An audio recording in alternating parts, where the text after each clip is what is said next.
Olá pessoal, tudo bem com vocês? Meu nome é Raimundo Marques, certo? Eu sou professor de estrutura de dados. Eu vou fazer um review geral agora, né, sobre a última aula que a gente viu, que foi sobre o conteúdo de listas, certo? Na verdade, estruturas lineares e não lineares. Eu estou gravando essa aula com o intuito de vocês reforçarem, né, o que nós já vimos em sala de aula.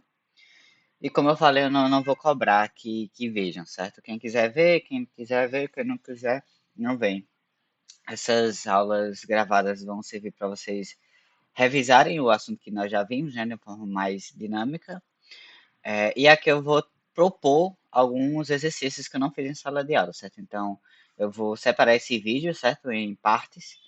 E aí, na parte 2 ou talvez em outras partes, né, ainda não estruturei isso, mas eu vou resolver exercícios com vocês de listas, certo? Que eu não fiz em sala de aula. Eu quero dizer que a câmera tá aqui, certo? Só que minha tela tá aqui, então eu vou ficar olhando para frente, mas que vocês não se incomodem por isso, certo? Então, vamos nós para a aula. Deixa eu só adicionar aqui o laser para vocês verem meu mouse. Então, como a gente imaginou, né, a gente vai ver um pouco sobre o que são estruturas lineares, o que não são estruturas não lineares, operações com listas e a definição de listas, certo? Então, vamos começar com as estruturas de dados lineares. Estruturas de dados lineares, elas são aquelas em que obedecem uma ordem lógica, da qual eu não consigo varrer o próximo elemento, no caso, eu não consigo varrer o próximo elemento sem ter passado pelo anterior antes, certo? Então, nesse caso aqui, nós temos uma estrutura linear, que é um vetor, né, uma lista, e que eu não consigo passar pelo elemento que está na última posição do elemento, nesse caso é o 10, sem antes varrer todos os outros. Então, essas são características, né, das estruturas lineares. Então, no caso de listas, arrays e vetor, lembrando que esses três nomes significam a mesma coisa, então lista é a mesma coisa que array, a mesma coisa que vetor. São estruturas lineares matrizes, como a gente comentou em sala de aula, não parece linear, mas são estruturas lineares, né? Tem a parte de linhas e colunas, certo? Pilha e fila, certo? E as estruturas não lineares são aquelas que não obedecem uma ordem sequencial, em que a como é que eu posso dizer? A organização delas não são lineares. Eu vou só meter aqui um instantinho só para vocês verem o slide, certo? Então, aqui nós temos uma estrutura não linear. No caso, aqui nós temos uma árvore, que representa a organização de uma empresa, e aqui nós temos uma árvore genealógica dos filhos, né? Dos animais, né? Do reino animal e a sua ramificação. Outra forma de. Deixa eu me colocar aqui de novo. Outra forma de estrutura linear, não linear, por exemplo, se eu quiser exemplificar uma hierarquia de um reino, onde eu tenho a figura do rei e da rainha, e do príncipe, da princesa, dos súditos, toda a hierarquia de uma monarquia também eu consigo organizar de maneira não linear, onde eu tenho hierarquia entre elementos, certo? Então, dentro das estruturas lineares, nós vamos agora falar sobre listas, certo? Então, listas são estruturas, né, que são unidimensionais, ou seja, elas têm uma dimensão horizontal, certo? E elas podem ser multidimensionais, onde eu tenho a horizontal e a vertical. Então, eu armazeno elementos dessa forma e dessa forma, né, fazendo aquela malha, né, a matriz, certo? E os principais componentes de uma lista são o quê? É o elemento, o tamanho e o índice, né, que é a posição a qual o elemento está na lista. Então, dentro de uma lista tem as posições, né, que vai começando do zero até o tamanho dela. Eu tenho o tamanho, que é a quantidade de elementos que a lista suporta, quantos elementos eu consigo armazenar dentro da lista, e o elemento em si, certo? Então, aqui no caso desse 1, eu tenho na posição 3. Na posição 3 eu tenho o elemento 1, certo? No índice 3, né? Aqui é o índice, aqui é o tamanho da lista, né? O tanto que ela coisa, e o elemento em si, certo? Então, nessa lista, né, nós temos uma lista com tamanho 6, certo? Vai de 0 a 5. Com índices variando, né, de 0 a 5 e 4 elementos, o 2, o 3, o 2, o 7, 3 e 1, certo? É, e como é que a gente acessa os elementos de uma lista? A gente passa o índice. Então, dentro da variável idades, onde eu tenho uma lista de elementos, se eu acessar o índice 2, eu vou ter no 12. 0, 1, 2. O índice 12. Se eu acessar idades na posição 3, eu tenho 0, 1, 2, 3, o elemento 19, certo?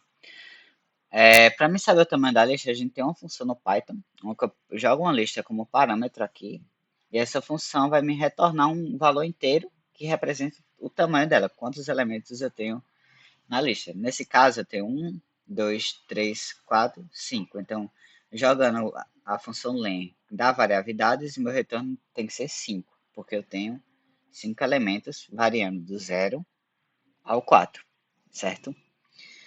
Outra função importante é de adicionar elementos ao final da lista, que a gente usa a função append. Essa função ela vai receber como parâmetro o elemento e ele vai ser adicionado no fim da lista, certo? Nesse caso aqui, ó, eu tenho essa lista com os elementos 14, 16, 12, 19, 21. Usando idades.append na posição 15, o elemento 15 vai ser adicionado na última posição do meu array, certo? Da minha lista. Outra, eu posso inserir elementos em qualquer posição do array, certo? Onde eu passo como primeiro parâmetro a posição que eu quero adicionar e no segundo parâmetro o elemento em si. Então, essa função insert ela recebe dois parâmetros, um é a posição e o outro é o elemento, né? Nesse caso aqui, por exemplo, eu quero inserir na posição 2 o elemento 20. Então, se eu tenho essa lista aqui, 14, 16, 12, 19, 21, lá na posição 2, né, 0, 1, 2, vai ser adicionado o elemento 20. Preste atenção. Posição, elemento, certo? Posição, elemento. Se eu inverter aqui, colocar 22, ele vai tentar acessar a posição 20 do array. E aí vai dar um problema, porque ele vai criar um array com 20 elementos, adicionar 0 até a primeira posição e adicionar o número 2 na 20. Então, muito cuidado com a ordem dos parâmetros, certo? E aqui é para remover o elemento de uma lista, né? Onde eu passo o elemento como parâmetro e essa função vai retornar a lista sem o elemento adicionado. Como, por exemplo, nesse caso aqui eu tenho idades, eu passei como parâmetro o remove o 19 vai ser removido da lista, né? E a lista vai diminuir o tamanho dela. No caso aqui ela tinha tamanho 5, ela passa a ter tamanho 5. Não, aqui é tamanho 4. Esse 20 aqui não existe na lista original, certo? É tamanho 4. Então fica 14, 16, 12 e 21. O 20 não existe, certo? A função pop também remove, só que ela remove o último elemento da minha lista, certo? Então ela não recebe nenhum parâmetro e ela retorna o último elemento da minha lista. Ela remove e retorna, né, o último elemento da minha lista. Nesse caso aqui, o meu último elemento é o 21. Eu uso a função pop. Essa função vai retornar o 21 e a lista vai ficar sem ele, certo? E por fim, o delete também, que serve para deletar elementos de uma lista, onde eu passo uma posição específica do elemento que eu quero e, e ele será removido também, certo? Então, se eu der um delete e dados na posição 2, 0, 1, 2, ele vai ser removido na minha lista, certo? E por fim, a gente tem como varrer uma lista, né? Que na verdade como manipular uma lista em si. Então eu uso normalmente a instrução for.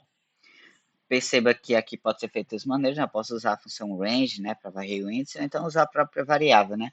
Então para cada idade em idades, eu vou printar.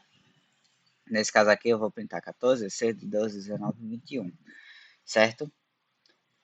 Ou eu posso usar a função range, né? Que aí eu coloco a função range, normalmente ela recebe um número inteiro como parâmetro e retorna uma lista com o tamanho que eu passei. Então, no caso aqui, o len idades vai retornar o número inteiro. Vai retornar 1, 2, 3, 4, 5. Então, vai retornar 5. Então, o range 5. Vai criar uma lista de 0 a 5. Então, eu vou e dados na posição 0, e dados na posição 1, e dados na posição 3, e dados na posição 4, e dados na posição 5, certo? É só um adendo aqui que eu vou falar, na verdade, aqui porque o range ele não vai até o índice que eu passei, ele vai até o -1, certo? Então, nesse caso aqui,